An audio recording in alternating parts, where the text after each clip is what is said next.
Guess what? This is episode number 100 of the World Language Classroom podcast.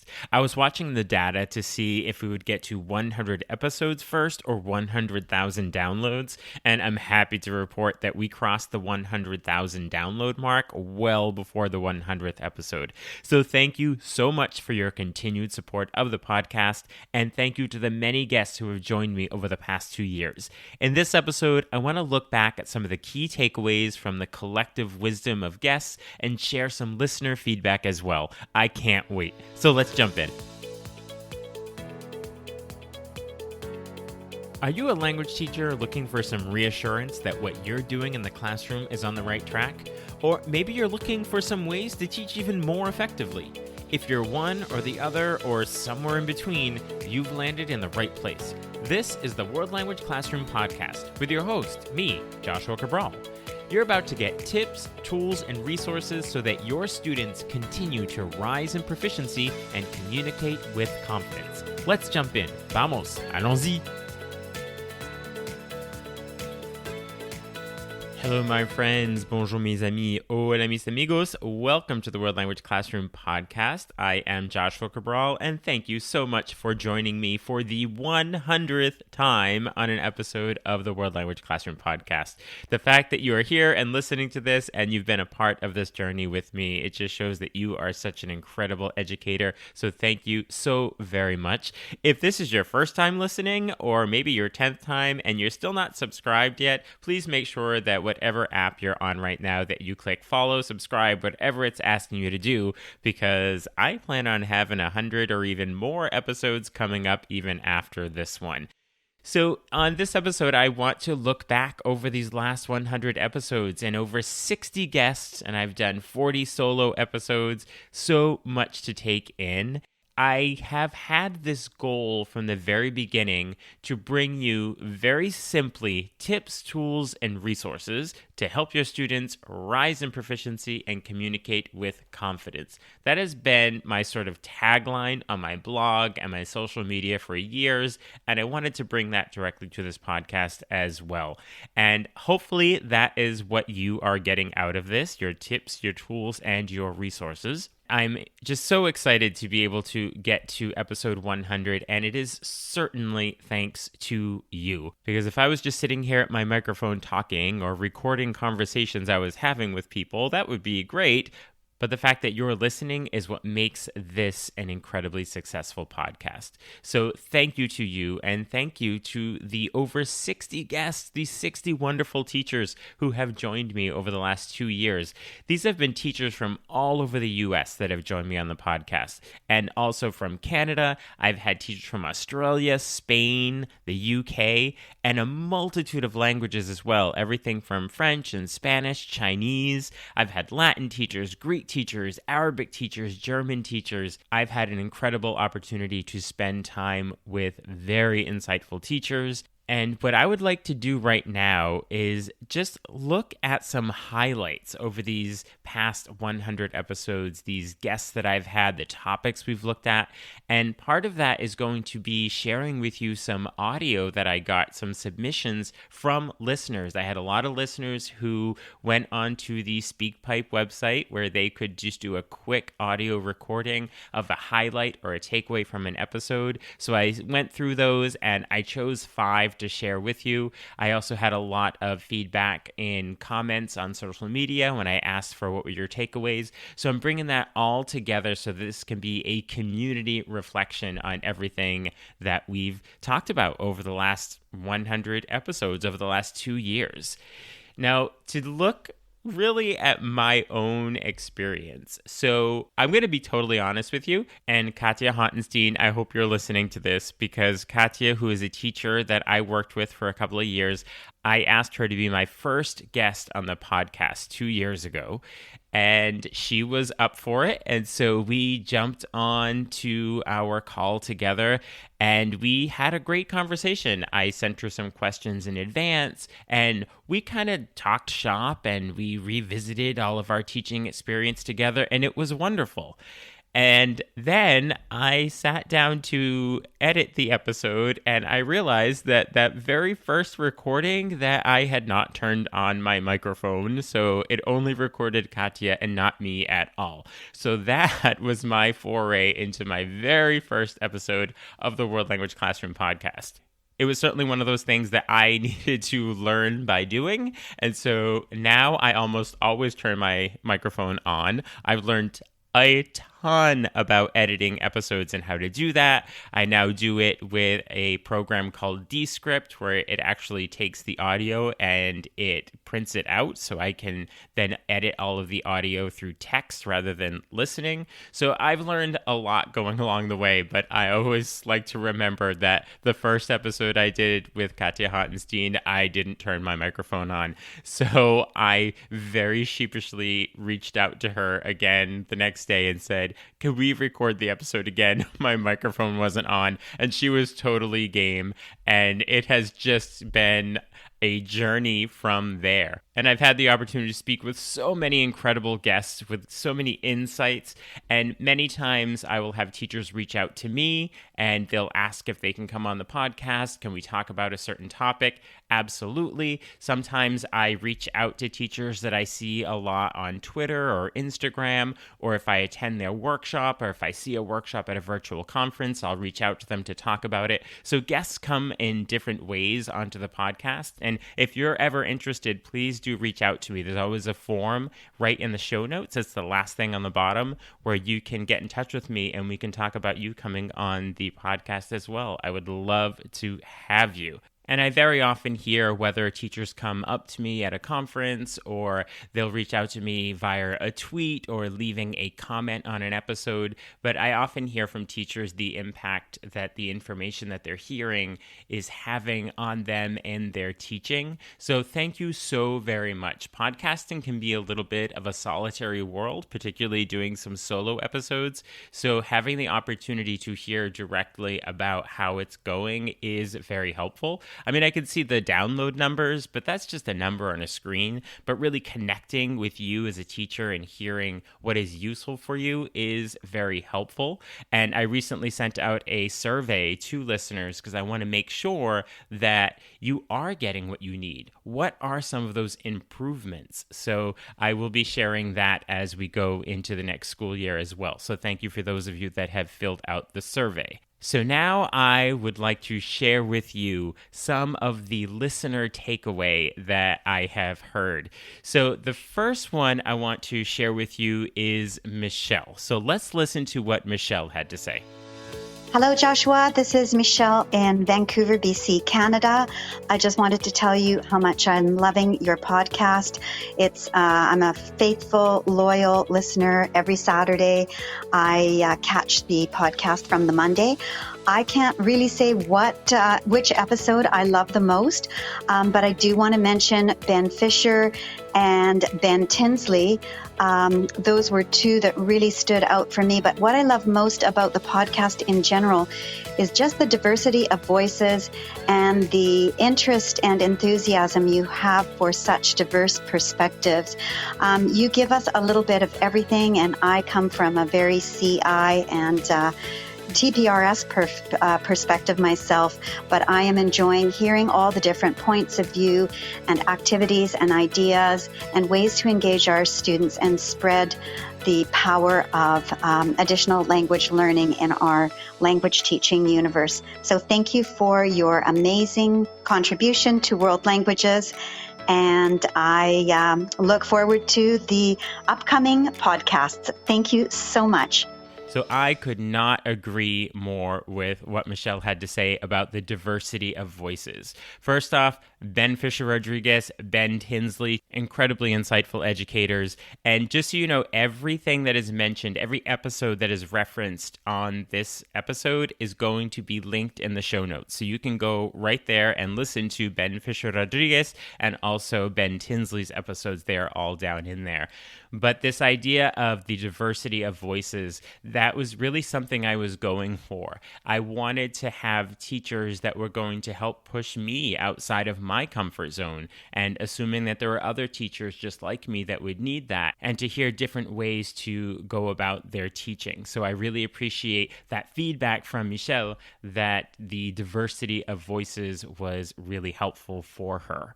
So next, we're going to listen to Timothy. This is Timothy Chavez. I am a Spanish teacher, and my two favorite episodes of World Language Classroom, the World Language Classroom podcast, have been Integrating Can-Dos and Social Justice Standards with Cecile Leining, and Critical Thinking Skills in the Language Classroom with Lisa Shepherd. I just love learning about new ways to really talk about genuine things in my classroom and to expand beyond the simple products and practices, but really get into the perspectives. So thank you so much, World Language Classroom. Joshua, you are amazing. So a big thank you to Timothy for submitting that feedback, and also that idea of looking at teaching in a different way, that you're not always going to have reassurance. Hopefully that happens a lot. That is one of my goals, that you have reassurance that what you're doing in the classroom is on the right track. I say that in the opening. But also, as Timothy pointed out here, that sometimes there's an episode or a conversation or something somebody is saying, like Cecile or Lisa, and you're going to be able to look at your teaching in a different way and consider things you hadn't considered before. So I'm so happy that that is part of the listening experience for listeners as well. So the next listener that we will hear from is Gerline. Hi, Joshua. Congratulations. This is my first year teaching a world language, and as a new teacher, your podcast is a lifesaver. I love how you bring the theory and the practice together, and you have so many great episodes, so it's very hard to pick one. But one of my favorite is episode 78 with Alison Perriman. She has so much energy, and her excitement for teaching is extremely contagious. I teach French, but you know what? I started following her. She's really amazing. Thank you.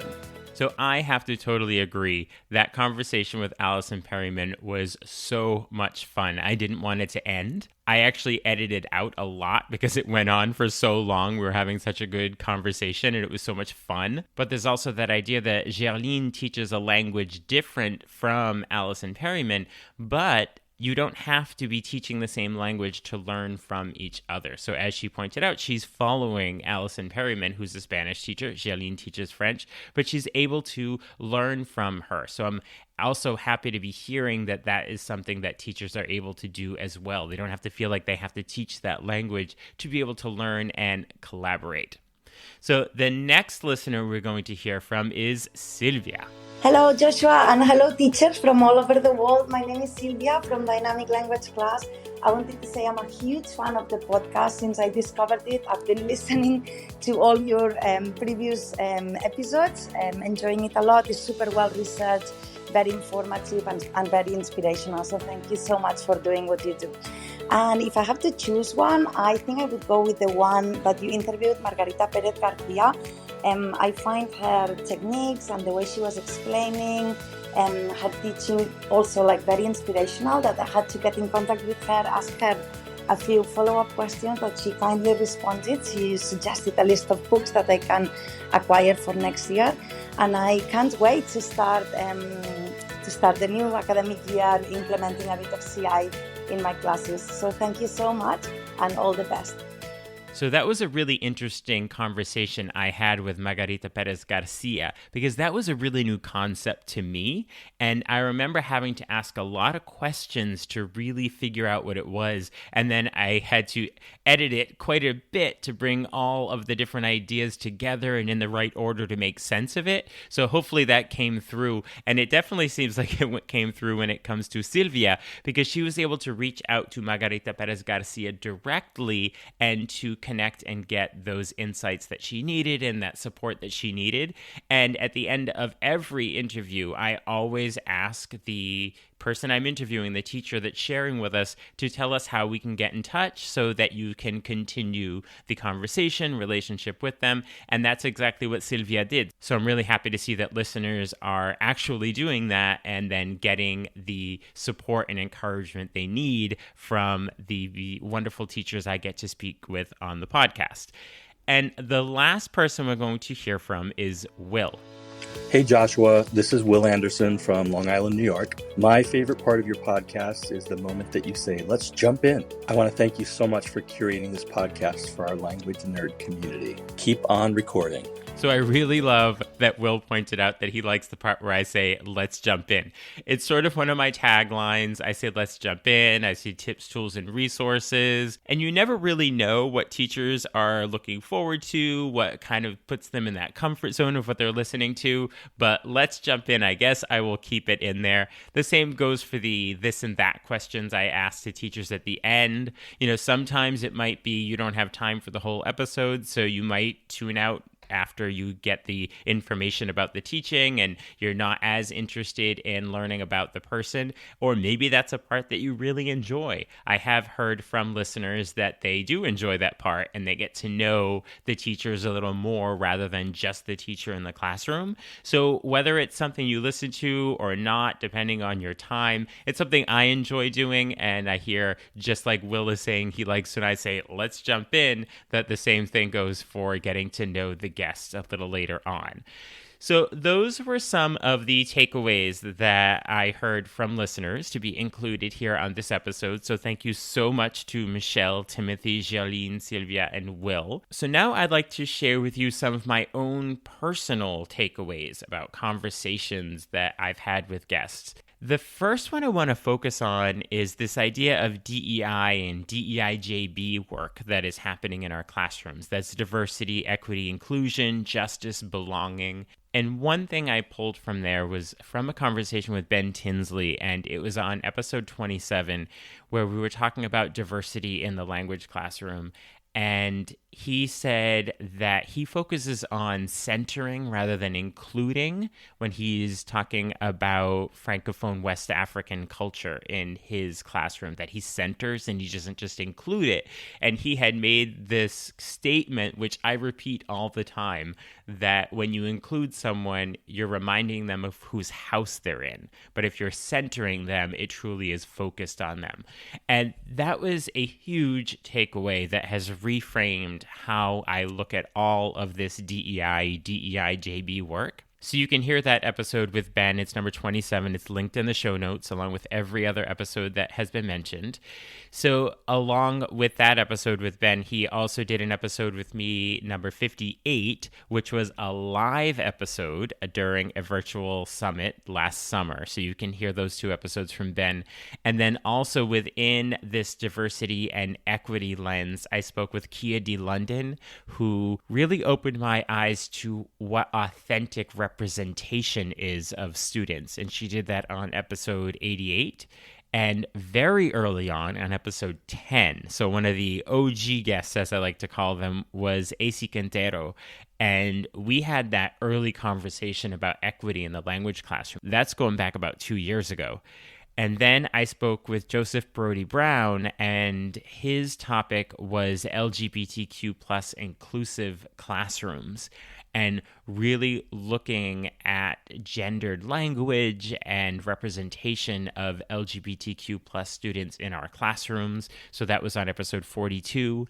And then Cécile Lenné spoke about social justice standards and how to use the social justice standards in the classroom beginning at the novice level. So she spoke with me on episode 33. So it was an idea of taking a lot of these topics of diversity and equity and justice and belonging and bringing it into the classroom. So Cécile did that on episode 33. And then on episode 28, I spoke with Vicky Wong, and we talked about courageous dialogues and really got into the idea of affinity spaces and affinity groups in our schools.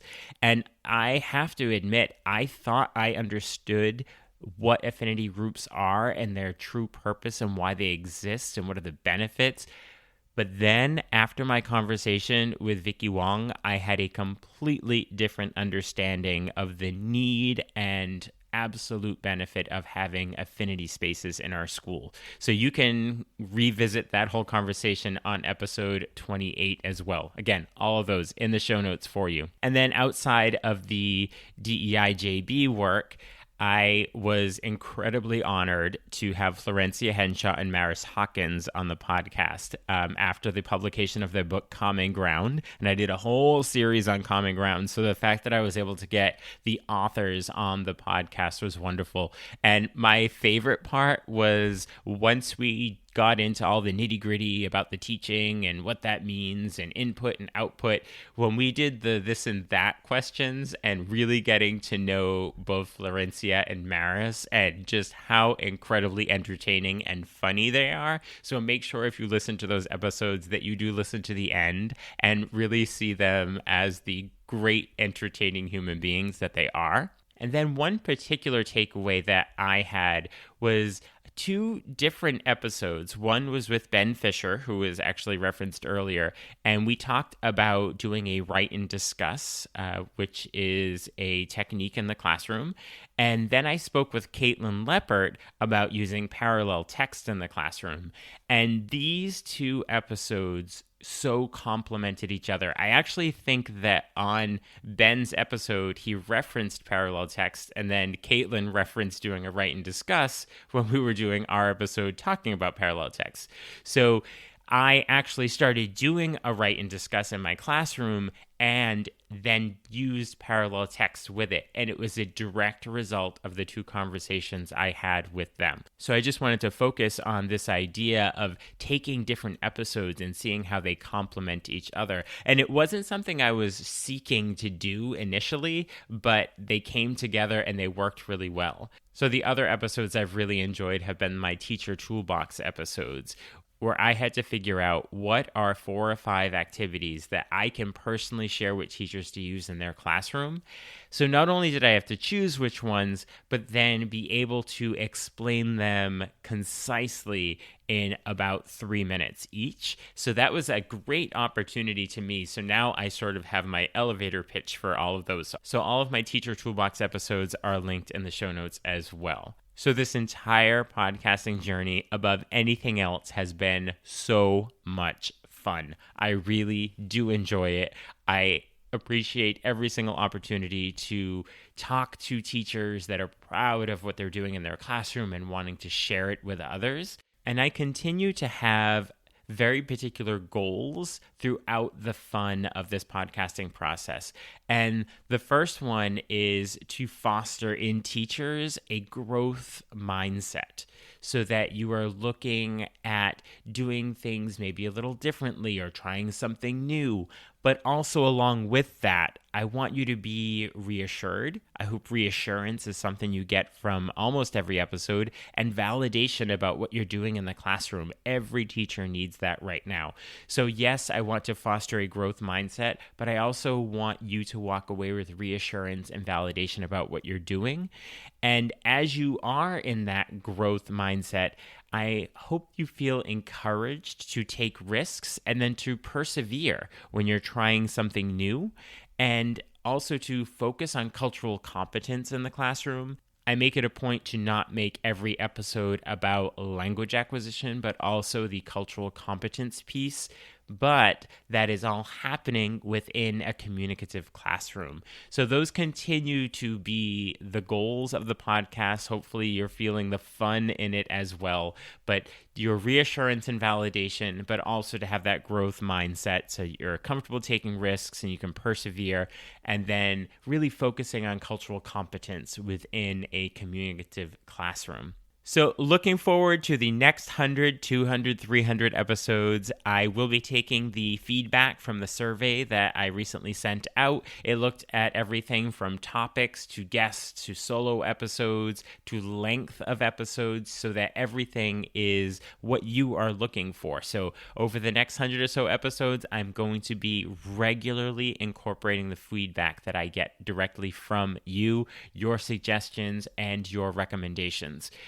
So thank you so much for your ongoing support and engagement and listening to these episodes and sharing out on social media about them. And I'm so excited for the upcoming episodes where we will have continued growth amongst our world language community. So in addition to you, the listener, I have to say thank you so much also to the 60 plus, I think it was 63 guests I've had on the podcast. You have joined me willingly with all of your insights and your excitement. I could not have done that without you, and I'm looking forward to another 100 episodes. So remember, in the show notes, you'll see the links to all the episodes that were referenced in this particular episode, and if your interest was piqued about one of those and you hadn't listened to that episode already, I encourage you to go and listen to those. You'll have everything from Florencia Henshaw, Maris Hawkins, Ben Fisher, Caitlin Leppert, all of those folks are in there. There is also a link to sign up for Talking Points, my weekly email newsletter with tips, tools, and resources for language teaching, as I always like to say. And there's also a link to get in touch with me if you would like to work together, which I would very much appreciate doing. And we can do that either in person in your school or remotely.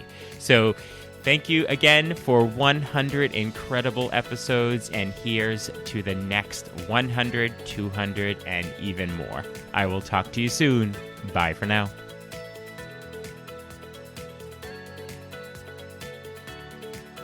You've been listening to the World Language Classroom podcast. Be sure to follow or subscribe wherever you're listening so you don't miss a single episode. Let's continue the conversation on Twitter, Facebook, or Instagram at WL Classroom. You can also see over 250 blog posts about language teaching at, you guessed it, WLClassroom.com.